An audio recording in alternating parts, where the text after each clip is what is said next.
आपने कंटेंट के लिए टॉपिक रिसर्च भी कर लिया है, कीवर्ड रिसर्च किया, हाई क्वालिटी ओरिजिनल कंटेंट भी लिख लिया है, but still your content is not ranking. अब आप थोड़ा बहुत स्काई स्क्रैपर का यूज़ करके अच्छे लिंक्स भी ला रहे हैं, आपने कंटेंट भी अच्छा लिखा, but still nothing is working. What may be the possible reason? आज की वीडियो में हम यही बात करने वाले हैं। ये वीडियो उन लोगों के लिए बहुत यूज़फुल है जो एसईओ करते हैं, या फिर for example if you are a business owner, आप अपने खुद के ब्रांड को प्रमोट कर रहे हैं and you are focusing a lot on content marketing, क्योंकि बिना कंटेंट मार्केटिंग तो वैसे भी आप वो रिजल्ट अचीव नहीं कर पाएंगे। और जितनी वैल्यू जितना डिजर्व करता है आपका बिजनेस, शायद वो पोटेंशियल वहाँ पे आपको ना दिखे। आप जानते हैं कि बहुत से लोग कंटेंट पब्लिश करते हैं, हर दिन लाखों नए कंटेंट आते हैं। अब उसमें स्टैंड आउट करना इज़ वेरी डिफिकल्ट, एंड ये चीज़ और डिफिकल्ट हो जाती है when your site is new और you don't have good authority and you don't have good relationship with the moderators जो भी होते हैं, जो वेब मास्टर्स हैं, जो लिंक्स देते हैं, गेस्ट ब्लॉगर्स से आपके अच्छे कॉन्टैक्ट नहीं है, तो प्रॉब्लम आपके लिए और बढ़ जाती है। But there is something in 2022 जो आप यूज़ करके अपनी साइट की ग्रोथ को और अच्छा कर सकते हैं, एंड उसका नाम है टॉपिकल अथॉरिटी। टेक्निकल भाषा में बात करने से पहले बड़ा नॉर्मल समझ लेते हैं इसका मतलब क्या होता है। फॉर एग्जाम्पल किसी की लेट्स से प्रॉब्लम कुछ होती है, तबीयत खराब होती है, आप डॉक्टर के पास जा रहे हैं, तो आप पहले जाके किसी नॉर्मल, सपोज आप एक मेडिकल स्टोर से गए, दवाई लेके चले आए, या आप जाके सिंपल किसी एक जो फिजिशियन डॉक्टर उनको आपने दिखा लिया। अब उन्होंने बताया कि देयर में भी सम क्रिटिकल इश्यूज, आप जाके इस डॉक्टर से मिले। सपोज अब वो आपको कहेंगे कि हार्ट की प्रॉब्लम लग रही है, कार्डियोलॉजिस्ट से मिले आप। कोई कह सकता है कि चलिए प्रॉब्लम तो ब्रेन की लग रही है, ब्रेन वाले डॉक्टर से मिले। तो यहाँ जो वो आपको रिफर कर रहे हैं, that is just because of their expertise. वो उनकी अथॉरिटी इतनी अच्छी है कि वो डॉक्टर कह रहा है जाके उस डॉक्टर से मिलो, क्योंकि वो इस चीज़ के एक्सपर्ट हैं, स्पेशलाइज्ड हैं इस चीज़ में वो, राइट। इसी तरह से जब आप कंटेंट लिखते हैं, आप करते क्या है, आप फोकस करेंगे सर्च वॉल्यूम पे, कि अगर मैं इस कीवर्ड पे रैंक आ जाती है मेरी, so what may be the potential result, क्या मुझे रिजल्ट मिल सकते हैं, और मेरी साइट पे बहुत ज़्यादा कीवर्ड रैंक में आना स्टार्ट हो जाएंगे। तो जो आप मेन फोकस करते हैं दैट इज वॉल्यूम।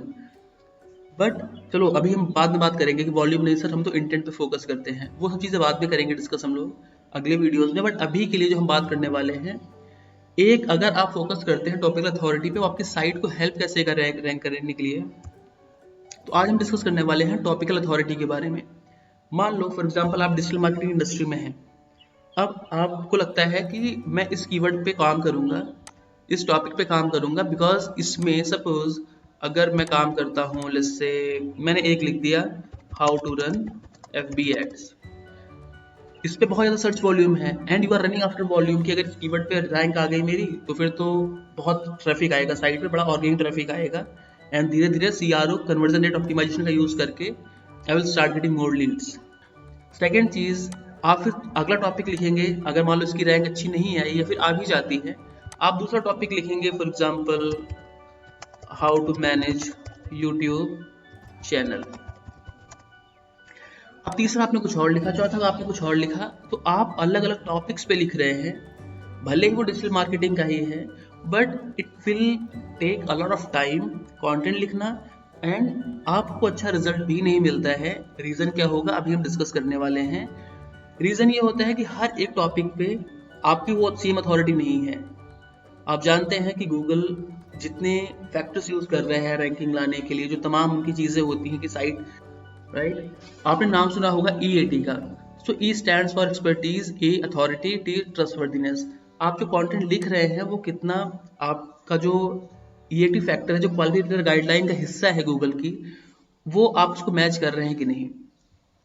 तो ये तो अलग चीज़ है, क्योंकि देखो जितनी चीज़ें हैं ना, सब पे वीडियोस बन सकते हैं, बट अभी जो मेरा मेन ऑब्जेक्टिव है वो आपको बताने का है कि आपका कंटेंट रैंक नहीं कर रहा है तो टॉपिकल अथॉरिटी पे फोकस करें आप, स्पेशली जिनकी साइट बड़ी नई है उनके लिए तो ये बहुत ज़रूरी है। अब अगर हम बात करते हैं टॉपिकल अथॉरिटी की, तो टॉपिकल अथॉरिटी में आप सिंपली ऐसे बहुत से टॉपिक्स, वो आगे की वीडियोस में एक बार हम डिस्कस कर लेंगे, हमने पहले ही बताया हुआ है कि आप टॉपिक रिसर्च कैसे करते हैं, वीडियो चैनल पर होगा, सो आप जाके उसको देख भी सकते हैं एक बार। बट यहाँ पर सबसे इम्पोर्टेंट चीज़ है, जो आप टॉपिक सिलेक्ट कर रहे हैं ना, एक ही तरह के एक ही टॉपिक जो होता है, उसकी जो सिमिलर जो टॉपिक्स हैं वो आप सिलेक्ट करें, बहुत मिलते जुलते टॉपिक्स हो। फॉर एग्जाम्पल आपने एक टॉपिक ले लिया सपोज आप कर रहे हैं हाउ टू डू SEO। अब आपने सेकंड टॉपिक ले लिया how SEO can help new businesses. फिर आपने तीसरा टॉपिक ले लिया how to rank your site when your site is very new, how to rank new domains. आप ही कर रहे हो how to get backlinks for your site, how to do off page SEO। तो एक ही टॉपिक अभी आप फेसबुक में, यूट्यूब में और जो बाकी डिजिटल मार्केटिंग की चीज़ें हैं, ईमेल मार्केटिंग हो गया, उन पे आप फोकस नहीं कर रहे हो। आप सिर्फ SEO की आपने टॉपिक लिया, उस पर आप बहुत सारे कंटेंट लिख रहे हो। आप कोशिश कर रहे हो कि SEO का जो टॉपिक है इसके लिए मेरी अथॉरिटी अच्छी हो जाए। फॉर एग्जाम्पल नील पटेल का ब्लॉग आप पढ़ते हैं, आप जो बाकी हैं SEO गुरुज उनके ब्लॉग पढ़ते हैं। रीज़न क्या है? बिकॉज आप उनकी एक्सपर्टीज से, उनका जो भी एक्सपीरियंस होता है, जो उनका कंटेंट होता है, आप उससे इम्प्रेस होते हो। बिकॉज उन्होंने अपने टॉपिक पे बड़ी अच्छी पकड़ बना रखी है। वो चाहते हैं कि जो भी उस टॉपिक को पढ़े वो उनका फैन हो जाए। इसी तरह जब आप मान लो फॉर एग्जाम्पल आपने कंटेंट लिखा हाउ टू डू SEO, कोई इस पर आ गया आपके इस पेज पर, बट उस इंसान को जो भी उस पेज पर आया है, that person will get only one topic. उसको एक दिखा, फिर उसको दूसरा दिख गया कि आपने यूट्यूब का कुछ लिखा हुआ था, उसको यूट्यूब का दिख गया। अब एक उसको यूट्यूब दिख रहा है, दूसरा फिर चलो उससे कुछ दूसरा टॉपिक दिखा, उसको फेसबुक दिख गया। तो उसको थोड़ा ना कहीं उसे वो जो इम्प्रेस कर सकते थे आप उसको, you are missing that opportunity. अब अगर आप इस तरह से लिखते हो, फॉर एग्जाम्पल आपने पहले ये टॉपिक लिखा, फिर आपने ये टॉपिक लिखा, फिर आपने SEO के 10 टॉपिक और लिखे। अब अगर कोई आपके इस टॉपिक पर आता है तो आप जब वो देखेगा कि आपने बहुत सारे इस तरह की चीज़ें कवर कर रखी हैं, सेम टॉपिक कवर कर रखा है, सो वो आपसे इम्प्रेस होगा बिकॉज उसको आपकी नॉलेज वहाँ पर दिखेगी। जब आप टॉपिक अथॉरिटी पे फोकस करते हैं तो आप काफ़ी चीज़ों को इम्प्रूव कर सकते हैं अपनी साइट की, जैसे कि फॉर एग्जांपल इंटरनल लिंकिंग। अब मान लो आपने टॉपिक लिखा हाउ टू डू SEO, वो आपने कर दिया पोस्ट। अब आप दूसरा टॉपिक लिख रहे हैं for example how SEO can help your businesses, वो आपने कर दिया पोस्ट। अब जो आपका फर्स्ट टॉपिक था उससे आप सेकंड को लिंक कर सकते हैं, उसके जो भी इंटरनल लिंक रिलेवेंट आपको लग रहे हैं, एंकर टेक्स्ट, वहां से आप लिंक दे दो उसको। सेकंड चीज़, ये आपका EAT स्कोर भी इम्प्रूव करेगा, क्योंकि फॉर एग्जांपल जब आप एक ही टॉपिक पे काफ़ी कंटेंट लिख रहे हैं तो वो आपकी एक्सपर्टीज को दिखा भी रहा है कि आप इस टॉपिक पे काफ़ी बात कर रहे हैं। एंड आपको फॉर एग्जांपल जो लोग जेन्युइन लिंक्स आपको दे रहे हैं वो आपके कंटेंट को देखेंगे कि ये SEO का बहुत सारा रिसोर्स है ये ब्लॉग, वो आपको लिंक देंगे, तो आपको नंबर ऑफ बैकलिंक्स भी ज़्यादा मिलेंगे। नंबर ऑफ बैकलिंक ज़्यादा मिलेंगे तो कहीं ना कहीं ट्रस्ट वाली चीज़ें भी आपकी इंप्रूव होती हैं, फिर कि लोग आपका रेफरेंस दे रहे हैं, that will be counted as positive vote for your site. तो ये चीज़ आपकी इंप्रूव हो रही है। एंड साथ में जो लोग आपकी साइट पर आ रहे हैं, फॉर एग्जांपल अगर मुझे SEO सीखना है, मैं आपकी साइट पर गया, मैंने पहला देखा how to do SEO, what is SEO, दूसरा टॉपिक देखा how to improve organic traffic. इस तरह के बहुत सारे टॉपिक जब मुझे आपकी साइट पर दिखेंगे सब SEO वाले, तो जो मैं इम्प्रेस हो जाऊंगा उस कंटेंट से, and there will be some chances कि मैं आपके न्यूज़लेटर को सब्सक्राइब कर लूँ। आप भी ऐसा ही करते हैं ना, आप किसी साइट पर जाते हैं, वहाँ पे बहुत सारी चीज़ें अगर लिखी हैं एक टॉपिक के बारे में, एंड वो टॉपिक आपका लॉन्ग टर्म इंटरेस्ट है, आपकी एफिनिटी है, तो आप उसको फॉलो कर लेते हैं उस ब्लॉग को, बिकॉज आप चाहते हैं कि मुझे जो भी नई चीज़ें लिखे मुझे उसका रेफरेंस मिलता रहे, मुझे उसका लिंक आए और मैं उसको पढूं। तो इसी तरह से जब आप टॉपिक अथॉरिटी फोकस करेंगे तो लोग आपको बैकलिंक ज़्यादा देंगे, सब्सक्राइबर आपके अच्छे होंगे, और EAT फैक्टर आपका इंप्रूव होगा जो कि क्वालिटी रेटर गाइडलाइन का हिस्सा है। So that will help your site to rank better. Internal linking आप अच्छा करेंगे, एंकर टेक्स्ट ऑप्टिमाइज कर सकते हैं आप, सो उस पर आपका बैलेंस भी बना सकते हैं अच्छी तरह से। तो बहुत सारी चीज़ें हैं जो आप अच्छे से कर सकते हैं।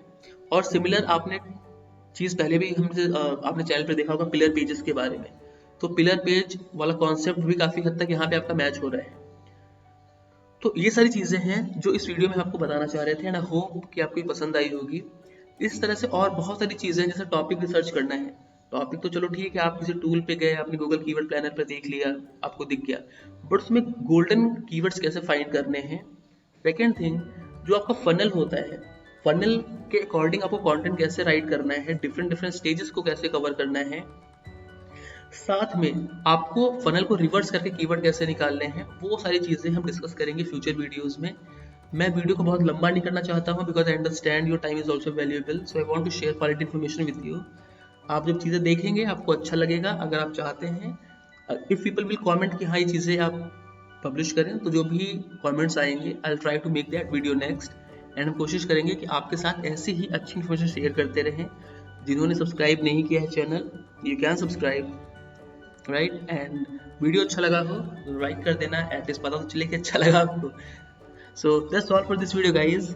आई होप आपको पसंद आया होगा, और ये चीज़ आपको ज़रूर फोकस करनी है जब भी आप एक नई साइट हो। फॉर एग्जाम्पल ओल्ड साइट पे तो और अच्छा है, क्योंकि आपकी पहले से कुछ अथॉरिटी है, आपकी डोमेन अथॉरिटी अच्छी है, आपके कुछ बैकलिंक्स होंगे, आपके कुछ प्रीवियस बैकलिंक्स होंगे, तो you can utilize all those previous resources and can help your new blog post to rank better। उसको एक जो initial boost होता है ना, at least that can be given by using your old sources। तो इस वीडियो के लिए इतना ही, मिलते हैं अगले वीडियो में, बाय बाय।